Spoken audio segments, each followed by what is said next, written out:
Yo, yo, yo, ladies and gentlemen, President Trump is a big component of tariffs. In this video, President Trump explains tariffs and why he likes them so much. Check this out. In today's video, we are covering what are the Trump tariffs, what are tariffs inflationary, and will the Trump tariffs actually pass? First, I want to show you some video clips of Trump. So if you didn't know, Trump is a huge fan of tariffs.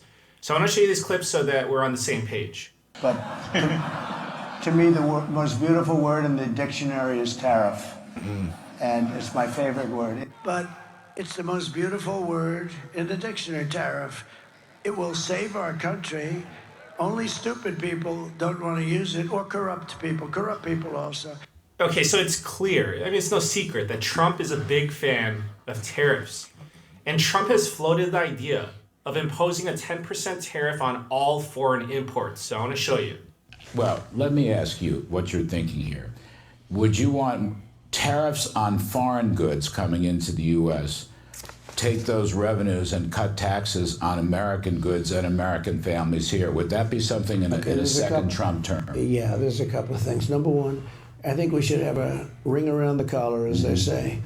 I think when companies come in and they dump their products in the United States, they should pay automatically, let's say, a 10% tax. That money would be used to pay off debt. It's a massive amount of money, even at 10%. It's not going to stop business because it's not that much, but it's enough that would really make a lot of money. Okay, now let me explain to you what a tariff is. So I'm going to give you the definition and then I'm going to break it down for you with an example. A tariff is a tax that is imposed on goods imported from another country. So let's use Toyota cars as an example. So let's say that a Toyota Camry costs $30,000 and it's made outside of America. If there's a 10% import tariff, then there's a $3,000 tax if you want to bring the Toyota Camry into the US to sell it. So the purpose of a tariff is to make foreign products more expensive. If foreign products are more expensive, then the idea is that US consumers will be more likely to buy products that are made in America. Because American products would be cheaper because they wouldn't be subject to the tax. It also incentivizes foreign companies to invest in America to make their products in America. So this includes building infrastructure in America and creating jobs in America. So let me show you this video clip. This is of Charlie Kirk to help explain the positive impact of a tariff. Here's how it really works. Let's just take, and we've done this in the past, let's take a company like Toyota. So Toyota is a Japanese car manufacturer, right? And Lyndon Baines Johnson back in the 1960s said, we're going to do 25% tariff on all pickup trucks. Now, how do you avoid a tariff? It's not a trick question. You avoid a tariff by making the product in America. No tariff. So Toyota, what they do to get around the pickup truck tariff, which by the way, they're huge. You guys have seen Toyota pickup trucks. They're everywhere. They make all their pickup trucks in America. So what it is, it's a forcing function to re-domicile labor back to the United States, not necessarily to just slap a tariff on top of goods coming in. So there you have it. The people that support tariffs will say, you impose a tariff to promote domestic production. It will create jobs in America and boost the economy, and the US government will collect more tax revenue. So those are the theoretical benefits. However, there is a cost, and that cost is inflation. So the right question to ask is, do the pros outweigh the cons? Now, let's talk about the cost, and let's not make this complicated. It's actually very straightforward. So let's start with this. Do you know what a competitive advantage is? A competitive advantage is a quality or a factor that gives you an edge over your competitors. So let me demonstrate with an easy example. So let me ask you, is it more cost effective to generate solar energy in California or in Illinois? So it's not a trick question, just use common sense. The correct answer is California. You know why? It's because California receives more direct sunlight and has less cloud cover compared to Illinois. So it doesn't take a rocket scientist to figure that out.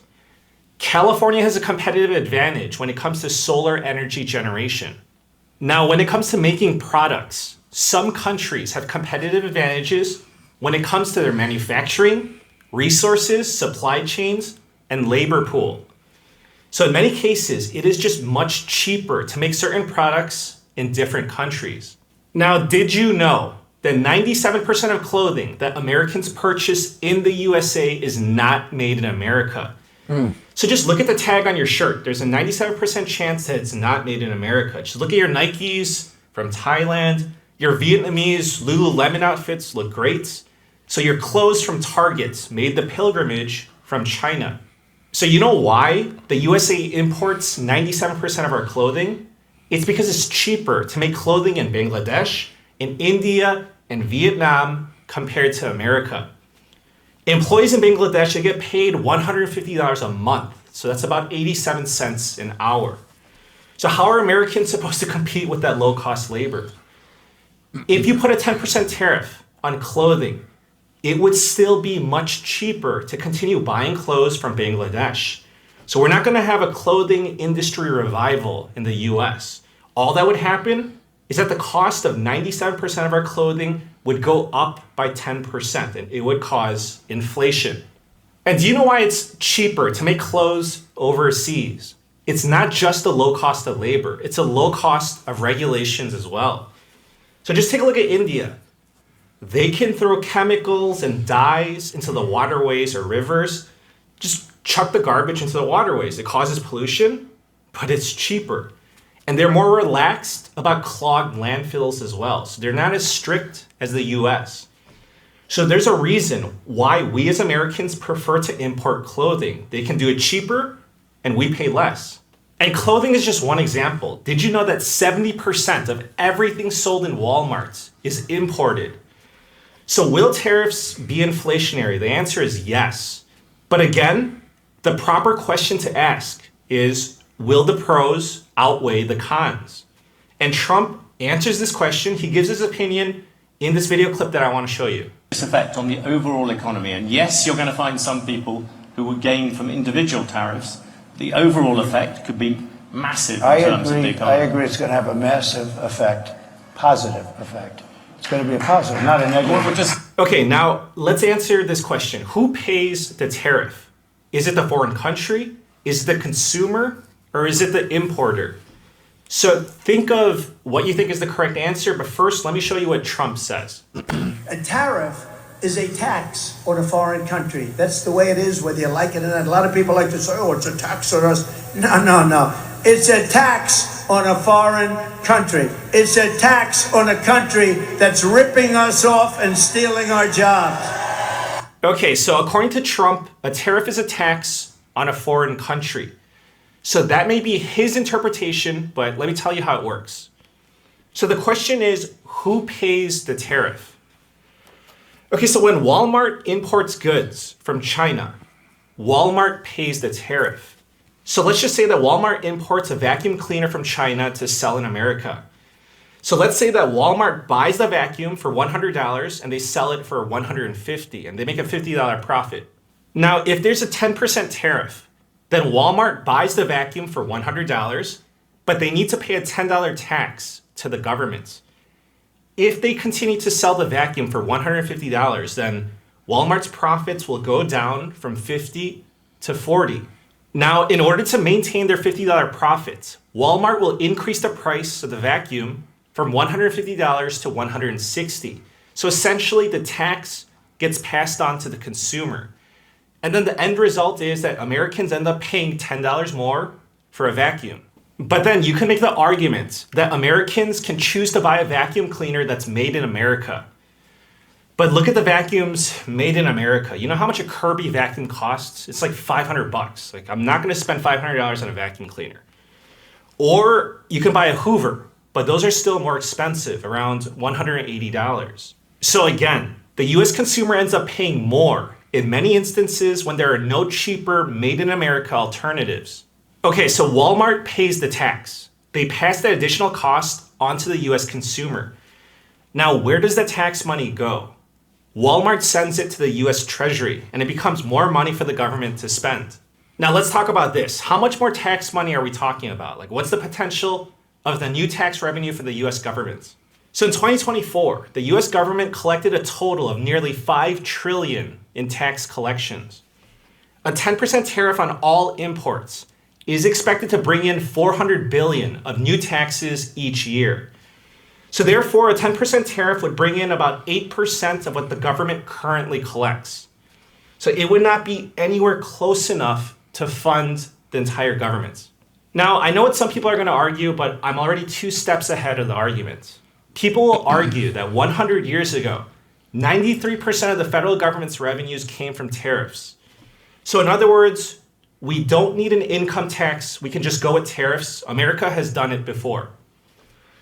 So listen, I am not a fan of income taxes, but again, let's use common sense.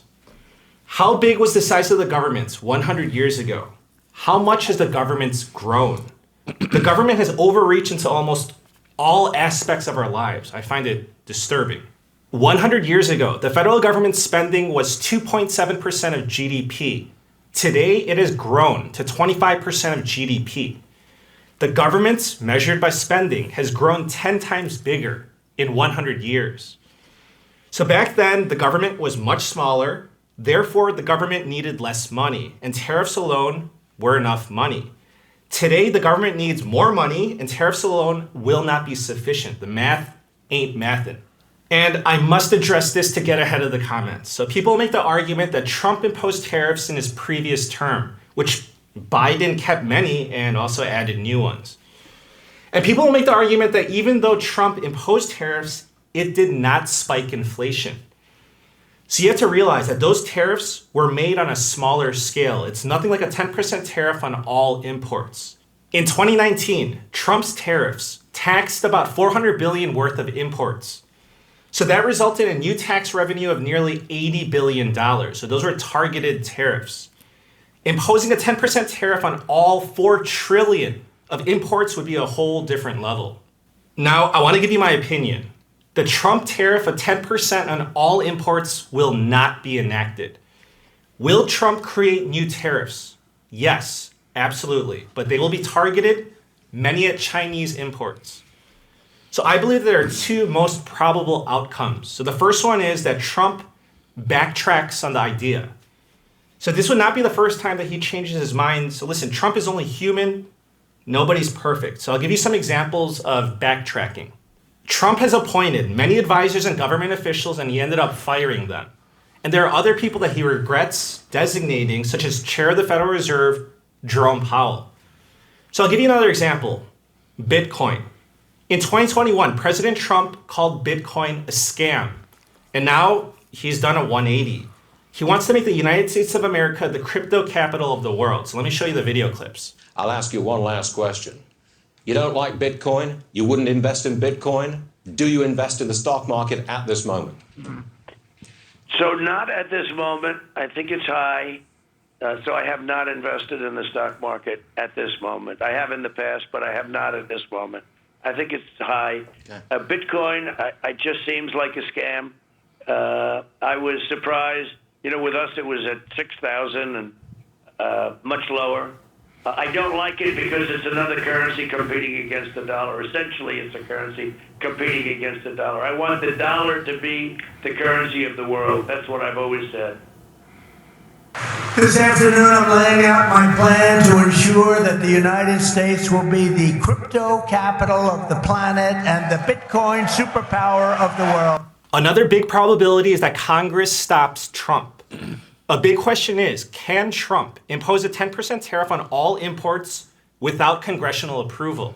The U.S. Constitution grants the power to impose tariffs to Congress, not the president. However, Congress allows the president to impose tariffs if certain statutory conditions are met. So here are the exceptions. If there are imports that threaten national security, foreign policy, or the economy. If there are trade agreement violations or unfair trade practices. So if Trump attempts to pass a universal 10% tariff and Congress tries to stop him, then he could try to use one of these exceptions. So you've already seen this in action. It's kind of like how Biden forgave $10,000 to student loans, and then Congress said that you can't do that. And then Biden tried to use an exception under the HEROES Act, but then Congress said that that exception does not apply to the situation. So listen, I understand that the House and Senate are both controlled by the Republicans. However, The Republicans do not have 60 seats in the Senate, but they can attempt to use reconciliation for 50. But you also know that rhinos exist. So there are a lot of buts and no certainty for congressional approval.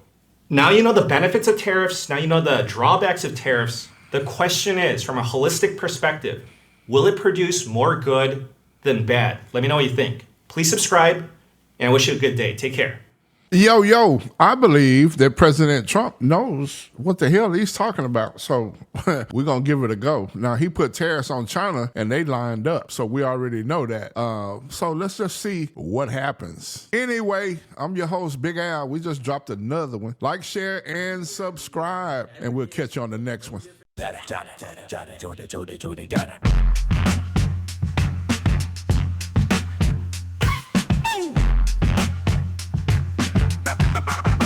Real deal.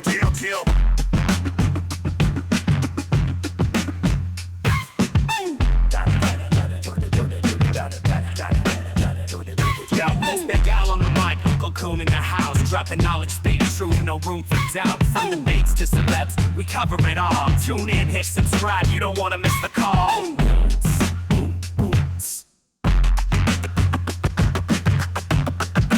Real deal. Al UncleCoon, bringing the heat. Every episode's fire, can't be beat. Hit that like, share the vibe. Join the fam, come along for the ride.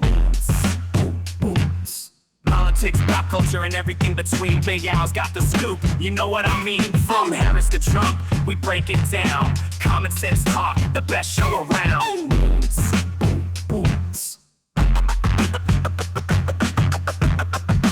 Real deal. Al UncleCoon, bringing the heat. Every episode's fire, can't be beat. Hit that like, share the vibe. Join the fam, come along for the ride.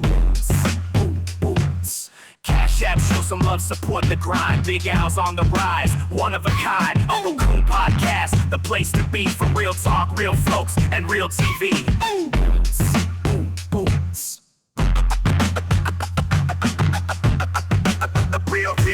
Real. Al UncleCoon, bringing the heat. Every episode's fire, can't be beat. Hit that like, share the vibe. Join the fam, come along for the ride.